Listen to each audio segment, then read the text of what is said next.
မမလေးအဆင်ပြေရလားမမလေးရဲ့မီးဘာလုပ်ပြရမလဲ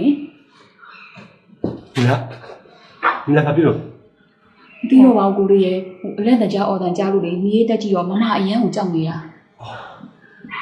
ဟုတ်လားဒီလည်းဘာဖြစ်ကိုပြောအိမ်မဆိုးတွေမှတ်နေလို့ကိုစံသွားတယ်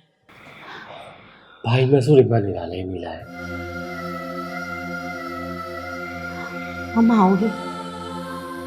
မမအောင်လူတယောက်ကဓာတ်နဲ့မသိမချင်းကိုထိုးနေတာအဲ့ဒီအိမ်မက်ကိုညီလာခဏမှတ်တယ်အဲ့လိုမှတ်တိုင်းနဲ့အဲ့လူသက်သမားရဲ့မျက်နှာညီလာတက်ကိုမမြင်ရအောင်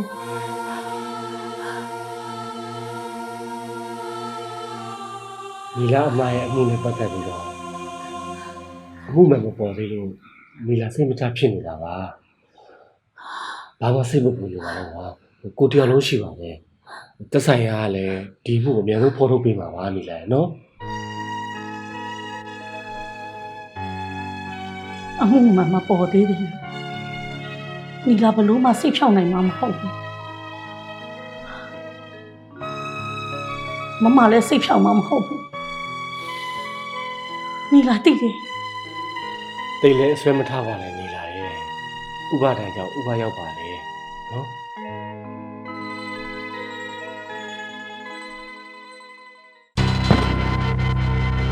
အောင်မင်းတို့အလုပ်ကိုကောင်းမလို့ခုချိန်ထိအိမ်ကြီးအမှုတရားဆောင်ဖမ်းမပြီးသေးဘူးဆိုတော့ကျွန်တော်အိမ်မလဲချက်ဖို့ကောင်းတယ်ကျွန်တော်မျိုးတို့လည်းစုံစမ်းနေပါတယ်မကြခင်မှာတရင်ကောင်းကြားရမယ်ဆိုတာဖြစ်ပါတယ်မောင်မင်းကမကြခင်တရင်ကောင်းကြားမယ်လို့ပြောတာအချိန်မှမနေတော့ဘူးဘာမှလည်းလက်တွေ့ဖြစ်မလာဘူးမောင်မင်းတို့ဘယ်လိုတောင်းဝန်ယူမှလဲ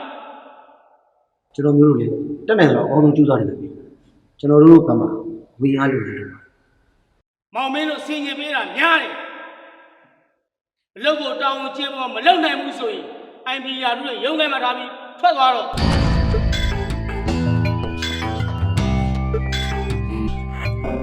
လေးစားပါမယ်တာဝန်ပြီးဆုံးကြောင်းသတင်းပို့ပါလူကလေးကိုကျွန်တော်အားကိုးတော့လူလေးတောင်းတစ်ခုပေးမယ်ဘာတာဝန်လဲမေးဟိုရီက IB တို့လည်းပေးလို့ရတယ်နော်သူတို့သုံးမကြတရားခံကပျော်ပျော်ကြီးလွတ်မြောက်မောင်မင်းကိုအဲ့ကြောင်ပြင်းမရှိပါမေးအိမ်ကြီးမှုကိုမောင်မင်းကြားပြီးတော့ထင်တယ်ကြားယူရတယ်ကောင်းပြီလူကလေးအိမ်ကြီးမှုတရားခံကိုအမြန်ဆုံးဖမ်းပေးဖို့အတွက်လူကလေးကိုကျွန်တော်တောင်းပေးခြင်းရက်စာအိမ်ကြီးလူသက်မှုတရားခံကိုဒီရက်ပိုင်းအတွင်းမှာဖမ်းခဲ့ပေးပါမယ်ကောင်းတယ်တရားခံကိုအမြန်ဆုံးဖမ်းပြီးလူကလေးကိုကောင်းစုချအမှုအတွက်ပြင်ဆင်စရာလေးရှိလို့ကျုပ်ကိုပြောင်းဝင်ပြပါကောင်းပါ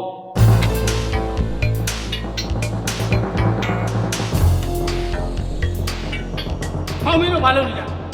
မင်းကြီးပဲစောင့်နေပါမင်းကြီးဟုတ်ပါဘူးမင်းကြီးပြင်စောင့်ဟောင်းမင်းမောင်လိုအပ်တော့သွားကူညီပေးလိုက်သွားကြလေကျဆာ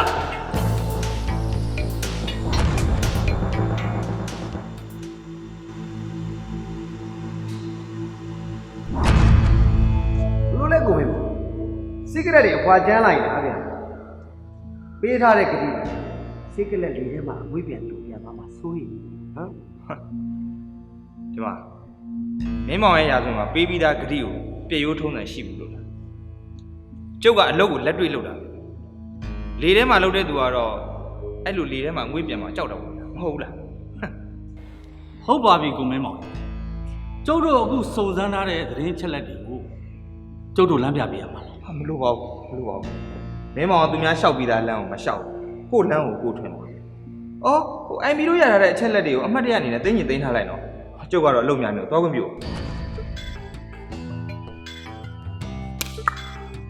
ဟုတ်တယ်ကျုပ်တို့ပြောသွားရတယ်လေသမားလေးပါတကယ်တမ်းလေချင်တာဒင်းမဟုတ်လားစိတ်ကိုဒေးစမ်းပါဗျာအေးအခုလိုလေချင်နေတဲ့လူဘယ်ချိန်မှကြိုးကြမလဲဆိုတာစောင့်ကြည့်ရနေတာပေါ့ဟာလားစိတ်ကိုရေးစစ်ချာစားမှာကိုတင်မောင်ပြောတာပေါ့အိမ်ကြီးလူတန်းပါထင်တော့တယ်ဒီကောင်ရှေ့လျှောက်ပြီးဘာဖြစ်လဲစောင့်ကြည့်ရမယ်ဟုတ်တယ် ဆ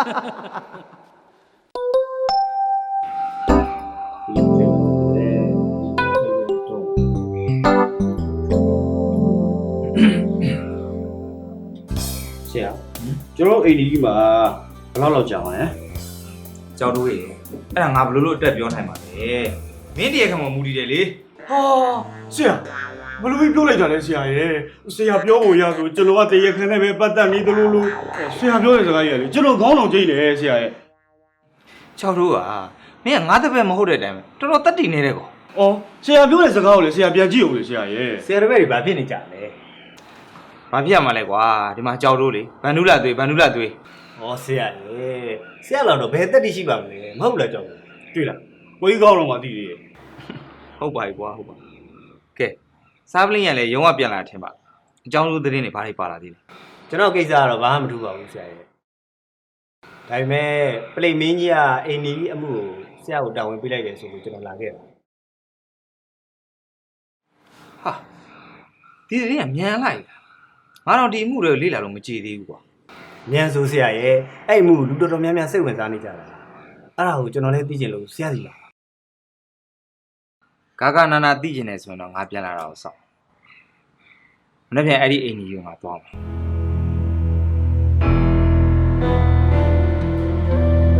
အဲ့တော့မင်းလာသားမှာကွာမင်းကိုစောင့်နေတာကြီးရတားလင်းတယ်အော်မစ္စမစ္စ ဟုတ် ဟိုတခုလောက်မြင်တယ် အော်မေးပါခင်ဗျာ အိမ်ကြီးကိုဘယ်လိုသွား အိမ်ကြီးခင်ဗျားတို့ကအဲ့အိမ်ကြီးကိုဘာသွားလို့မလို့ ကိစ္စရှိလို့ပေါ့ ခင်ဗျားတို့ကအဲ့အိမ်ကြီးအကြောင်းဘယ်လောက်သိလို့လဲ အဲ့ဒီအိမ်ကြီးကဘာတွေထူးဆန်းလို့လဲဗျ ဘာတွေထူးဆန်းလဲဆိုတာကျုပ်တယောက်တည်းသိတာမဟုတ်အနီးနားပတ်ဝန်းကျင်လူတွေပါအကုန်သိတယ်ဗျ ဟာအဲ့ဒါဆိုရင်တော့ဝမ်းသာစရာပဲဗျာ ကျွန်တော်တို့ကတော့ဝမ်းသာစရာမဟုတ်ပါဘူးဗျပြီးတော့အဲ့အိမ်ကြီးကတရေထုတ်တယ်ဗျကျုပ်ပြောရင်းဆိုရင်လည်းတော့စက်သိန်းတွေထလာပြီဗျ နေစမ်းပါဦးဗျာအဲ့ဒီအိမ်ကြီးကိုကျုပ်တို့လိုက်ဖို့ပေးသမှာဗျာကျုပ်တောင်းပန်ပါတယ်ဗျာနော် အာမပတ်သက်ချင်ပါဘူးဆိုနေပါဗျာခင်ဗျားတို့ကလိုက်ဖို့ခိုင်းနေပြန်ပြီခင်ဗျားတို့ဘလို့လူတွေလဲ လှုပ်ဆန်းပါဗျာကျုပ်တို့လည်းအဲ့အိမ်ကြီးကိုလေလိုက်ရှာနေရတာအချိန်တော်တော်လင့်နေပြီဗျကြည့်ရတာခင်ဗျာဟိုသဘောကောင်းမဲ့ပုံပါဗျ အာခင်ဗျားတို့ကလည်းဗျာ ဒီလိုမိတ်ဆွေဟိုခင်ဗျားကျုပ်တို့အိမ်ထိလိုက်မပို့နိုင်တော့မှအိမ်ကိုမြင်လို့ရတဲ့နေရာထိတော့ခင်ဗျားလိုက်ပို့လို့ရမှာ အာရတယ်ဗျာလာလာကျွန်တော်နောက်ကလိုက်ခဲ့ရ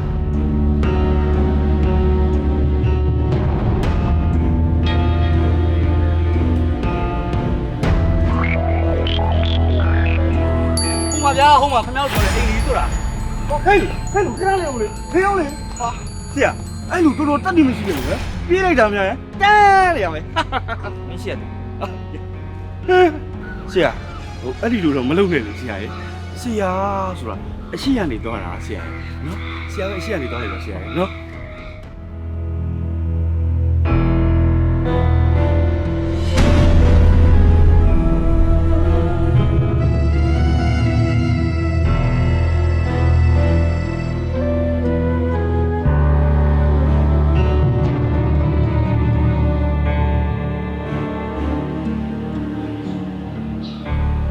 ဟုတ်လို့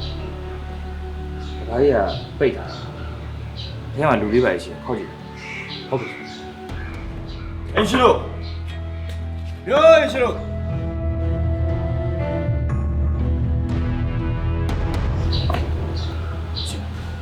ဘုရားကြောင့်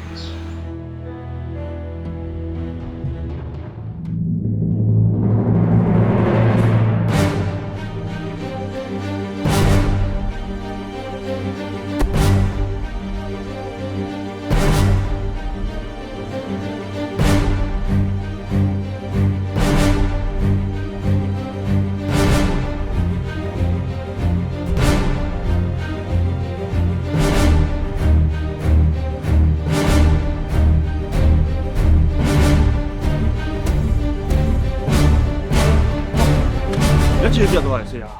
ဒီကောင်တော်တော်လင်းနေကောင်ပဲဒီကောင်ဒီအိမ်ရဲ့ဝင်ပေါက်ထွက်ပေါက်တွေအကုန်လုံးတော်တော်တိထားပုံရတယ်ဆရာပြီးတော့ဒီအိမ်ထဲမှာဘယ်သူမှမရှိမှန်းသိလို့ဒီကောင်လာခိုးတာပဲဖြစ်ရ မင်းသုံးသက်ချင်လည်းမစိုးပါဘူး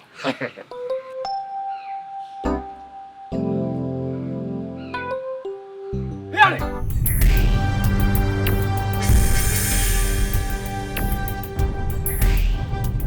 ဖျက်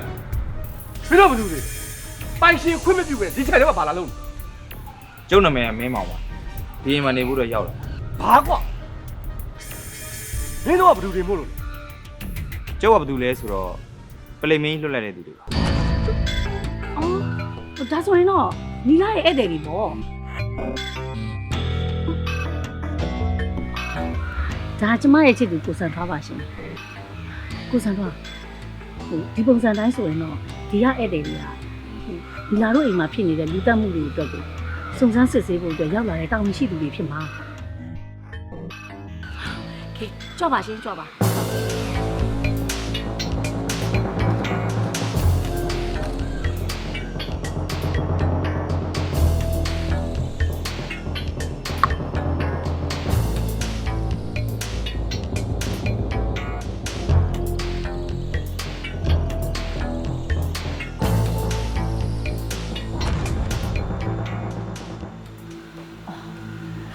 ဒီအဲ့ဒီတွေအတွက်ခုအစီအစဉ်နဲ့ဒီလိုမှလည်းကဲခဏလာကြရအောင်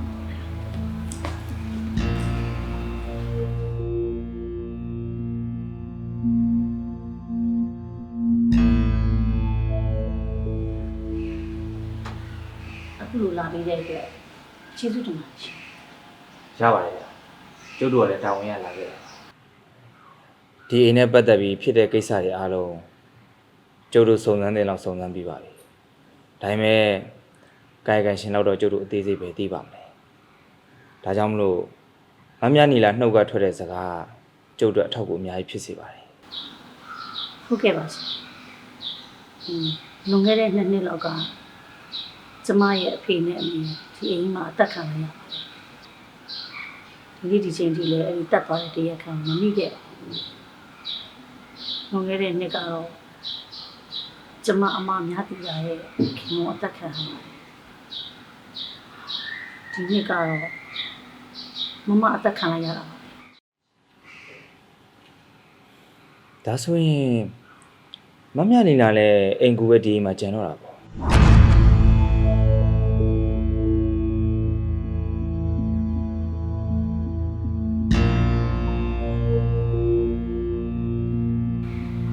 မမလေးဒဇိမ့်တွေကိုအိမ်တွေအကြောင်းတွေတိတ်မပြောပါနဲ့ ကျုပ်တို့ကလူသက်မှုတွေစုံစမ်းမှုရောက်လာတဲ့စုံတော့တွေပါကျုပ်တို့နဲ့ပတ်သက်ပြီးစိတ်ချလက်ချနေလို့ရပါတယ် 爸爸，楼上去了，爸爸。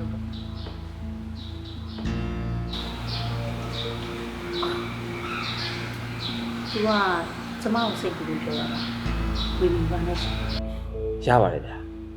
ဒါနဲ့မမြတီတာအသက်ခံရတဲ့အချိန်မှာဒီအိမ်မှာဘာလို့ရှိနေလဲ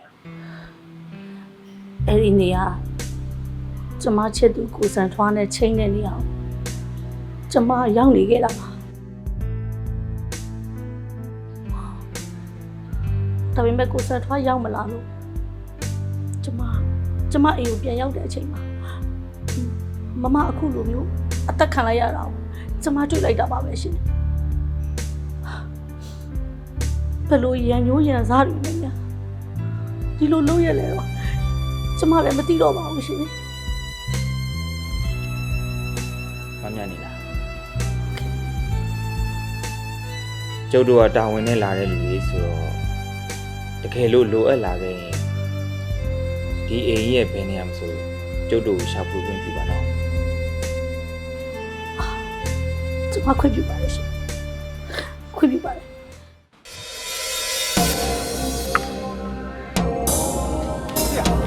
ဘာလို့မကြည့်မနဲ့ပြည့်ရဘာကောင်းပါလဲလူစင်းနေရှောင်းတယ် အဆက်ကောင်မနေပတ်သက်နေကျွန်တော်အခုတော်ရှင်းလိုက် မင်းတို့တွေပါတေသွားလိုက်ပြီခုရောက်နေဆုံတော့ဒီပေါ့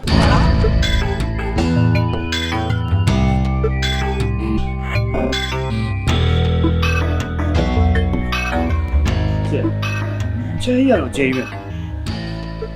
ဟုတ်တယ်ပေါ့ဒါလူသက်သမားတော့အခွင့်ပစ္စည်းပဲယူလူပဲတက်တက်ပြေးဖို့ပုံမှုနေတာစနစ်ရှိ ဒီအခုဖြစ်ခဲ့တဲ့မှုထဲမှာဘာပစ္စည်းမှမပြောက်ဘူးဆိုတော့ဒီအမှုကရန်ညိုးရန်စားရှိလို့တတ်တာပဲဖြစ်လိမ့် ဆိုမင်းကောက်ချက်ချတာနည်းနည်းတော့မှန် ဒီချိန်ရတော်တော်ကြာဆိုတော့မင်းနဲ့ငါနဲ့လူခေါ်ယူပေးလာမှာပေါ့သူလူရအရာရှိရင်မင်းတေချာမှတ်တယ်ကြားလိုက် စိတ်ချပါဆရာကြီး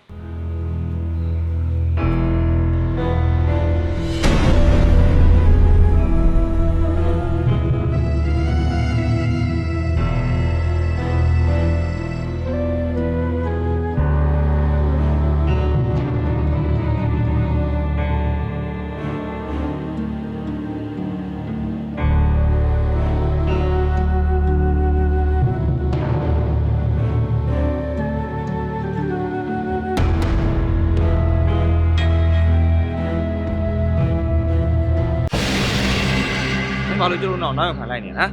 မလဲရပါဘူးရှင်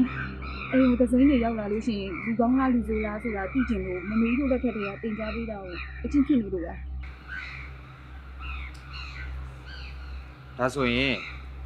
ဒီနေ့ထဲမှာမတင်ကားတဲ့လူစိမ်းကိုမင်းတွေ့ဘူး မီးပါဘူးရှင် အဲ့ဆိုမမေတို့ဆုံးတော့မင်းဘယ်ရောက်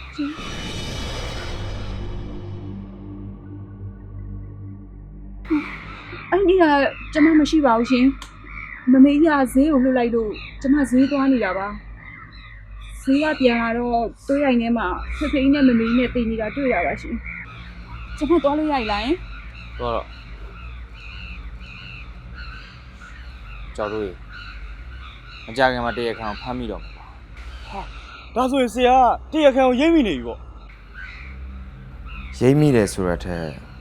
ငါစဉ်းစားတာမမဟုတ်ဆိုရင်ဒီရပိုင်းငါကောင်းတယ်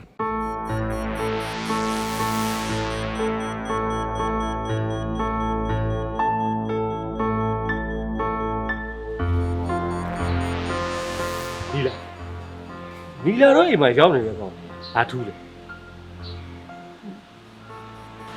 ဒီလောက်တော့ဘာမှမပြောသေးဘူးကိုစံထားသူတို့တွေကိုဒီစစ်မေးနေတော့မယ် အရင်လူတွေတော့အမှုမပေါ်တာကွာဒီကောင်တွေကဘာကောင်တွေမို့လို့လဲအလကားတက်တက်မဲ့အိမ်ရှုပ်တာပဲအဖတ်တယ်ကိုကနီလာအတွက်စိုးရင်လို့ပြောတာနော်ဒီကောင်တွေမြင်မြင်ပြန်သွားအောင်အမှုမြင်မြင်ပေါ်မှပဲဖြစ်မှာ နီလာလည်းအဲ့လိုဖြစ်စေချင်တာပါပဲကိုစံထားရဲ့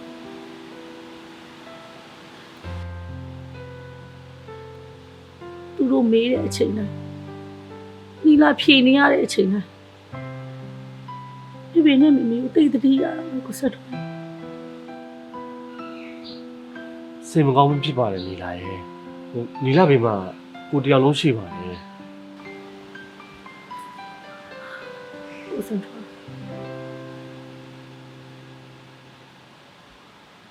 ဒီနေ့ဟာဒီဘေနဲ့မမေအသက်ခံရတဲ့နေ့ကိုစံထားရဲ့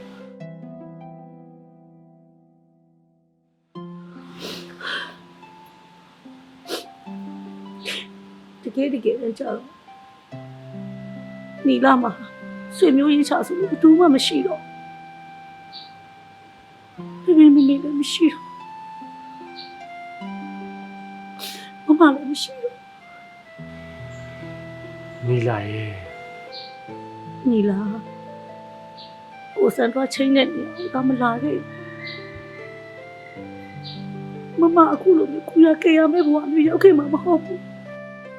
နီလာချစ်သူနဲ့ချိန်နေနေရအောင်လာနေတဲ့အချိန်မမလူလူမတယောက်တည်းသူခံခဲ့ရတာ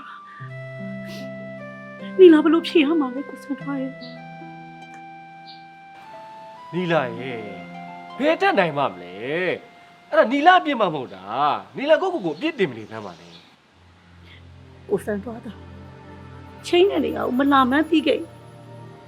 နီလာအစတွေကလာခဲ့မှာမဟုတ်ဘူးမမလည်းအခုလိုဖြစ်ဆုံးမျိုးနဲ့ကြုံရမှာမဟုတ်ဘူး ဘာလဲနီလာကိုအပြစ်တင်နေတာ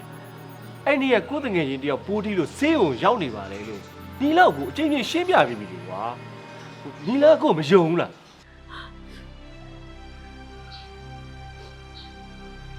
ချိန်ကြီးအားလုံးကိုနောက်ပြန်ဆုံးလို့ရမယ်ဆိုလို့ရှိရင်လေနီလာရင်ထဲမှာဖြစ်ချင်တာနီလာဖြစ်ချင်တာတွေလေ နီလာရဲ့နောက်ဘလို့အချိန်နေမှာပဲဖြစ်ဖြစ်ဘယ်အချိန်မှာပဲဖြစ်ဖြစ်နီလာရဲ့အနာမှာ ကိုအမြဲတမ်းရှိနေတယ်ကြိုးစားပါမယ်လေးလာရင်ကိုကိုယုံပေးပါနော်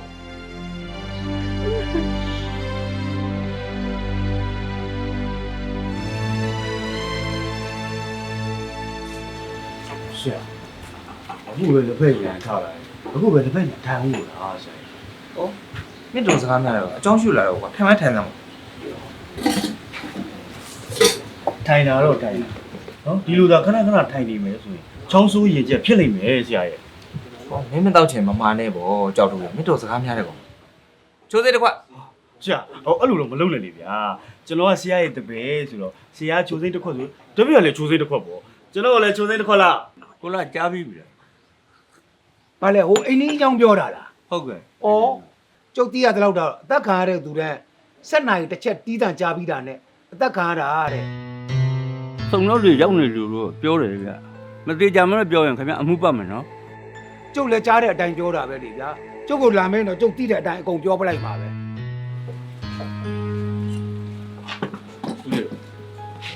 အိမ်ကြီးအကြောင်းပြောနေကြတယ်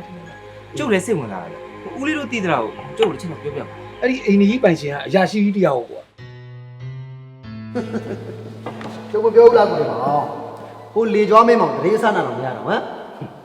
လေတဲ့လူလွတ်သွားပြီထင်ပါတယ်ဗျာ ဒီကောင်လေတဲ့လုံကတာအကြောင်းမဟုတ်ဘူးဗျာမင်းကြီးကသူ့ကိုကျုပ်တို့နဲ့ကိုခိုင်းတာသူ့တီကဘာသတင်းထူးလဲဆိုပြီးကျုပ်တို့ခဏခဏမေးနေတာကြားရင်မင်းမောင်စာကျုပ်တို့ထောင်းခံလိုက် အေးကိုလုံးမှကိုမလုပ်ဘူးဆိုကြားရရမှာတော့ခါနာမှာ ဘသူခါနာတာလဲဗျာဆရာမင်းမောင်အခုလက်လွဲယူလိုက်တဲ့အမှုပါဘသူလက်ကနေလက်လွဲယူဒီကိစ္စကိုအားလုံးသိနေတာပဲဗျာအရှက်မရှိဘူးဘာလို့ပါသက်ရတာကရှောက်နေကြဟမ်ဟာညမောင်ကောမင်းစကားကိုစိတ်ကြပြောစမ်းဒီခန်းထဲမှာမင်းနဲ့ရှာလို့လေးတွေကတယောက်မှမရှိဘူးမင်းအထက်အောက်ပြန်လဲလေးစားတယ်ဘယ်နားမလဲ ဟုတ်ကောမင်းစရာရဲ့မကောင်းကြောင်းတွေကိုမင်းမကြားချင်ဘူးဆိုရင်အခုလိုက်နေတဲ့အမှုကိစ္စတွေမင်းရှိကိုအကျိုးကြောင့်ကျင်းတဲ့ရလိုက်လို့ပြောလိုက် စိတ်ချမင်းကြီးကောင်းသတင်းတွေပဲကြား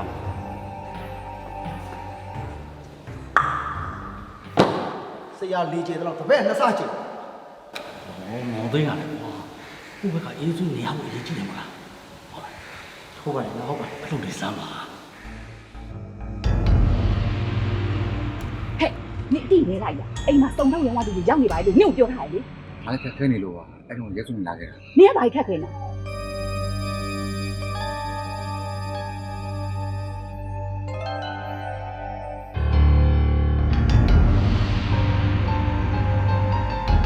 ကြောက်လို့ဒါဆို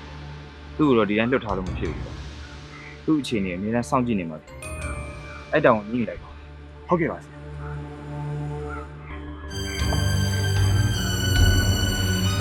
ငါစကားကိုနားမထောင်တော့ကတော့နင်နဲ့ငါအပြက်ပဲ အဲ့လိုမလုံးနဲ့လေ ဟာအဲ့ဒါဆိုရင်လည်းနင်ငါပြောတာကိုနားထောင်လေ ငါမထောင်ပါ တော်ပြီကြာနင်ပြန်လိုက်တော့ မပြောင်း နင်ကငါပြန်လိုက်တော့လို့ပြောနေနော် ပြောင်းဘူး ပြန်ဟာပြန်တော့သွားဟာ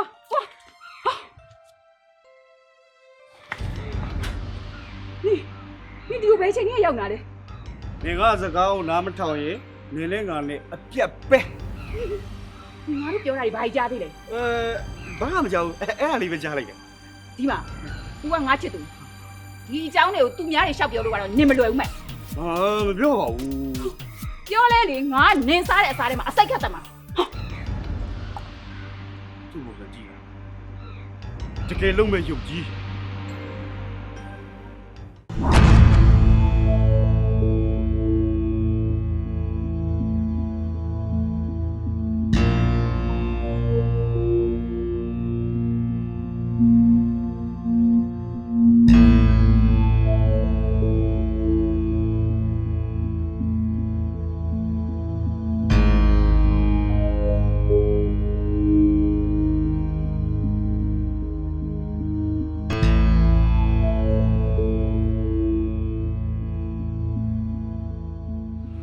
နားလိုက်တာဒါပဲဒီနီလာခုမြင်လို့အရန်လောက်နေတာ အပူလေး ဟောမပူဘူးဟာပဲ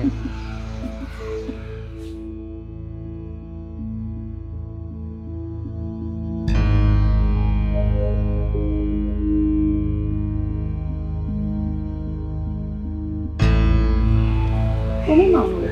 အစီအကြရလားရှင် ကြည်ပါတယ်မမြတ်နေ ဒီလားကိုပြန်တော့လူတိုင်းကိုမယုံနဲ့တတိဆိုတာပိုတယ်မရှိဘူးဟိုဒါပဲတတိပြီ ကို မမြတ်နေလားကိုကျွန်တော်တစ်ခုလောက်တော့မေးချင်တယ် အော်ဟုတ်ကဲ့မေးပါရှင် ကျုပ်တို့ဒီအိမ်ကိုမရောက်ခင်မှာ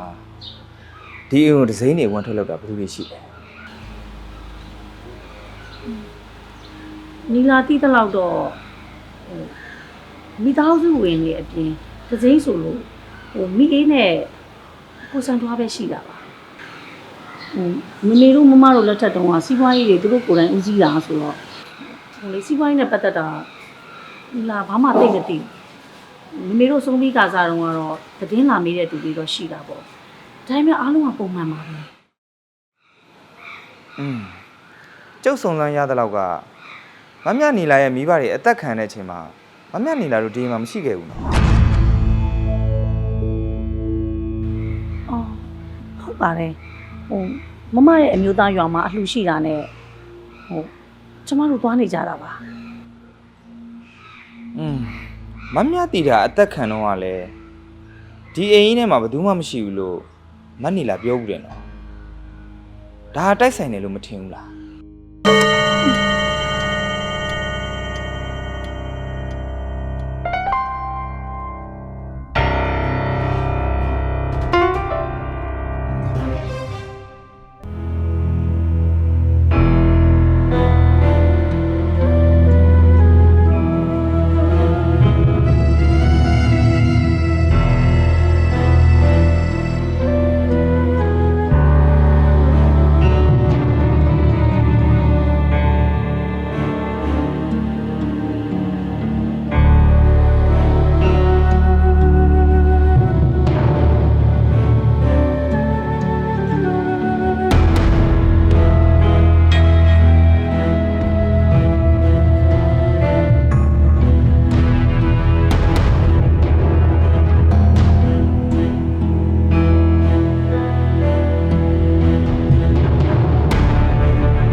ဟာလေ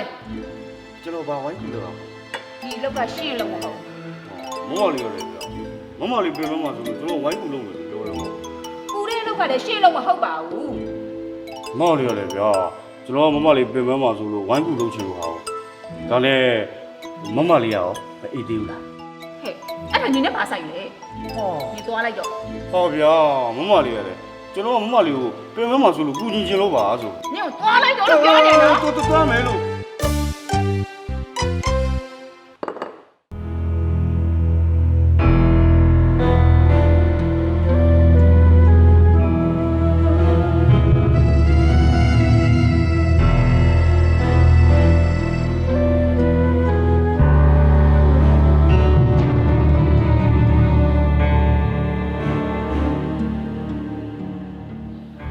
ရက်ဆက်လိုက်တာလောကရန်ကြီးရေ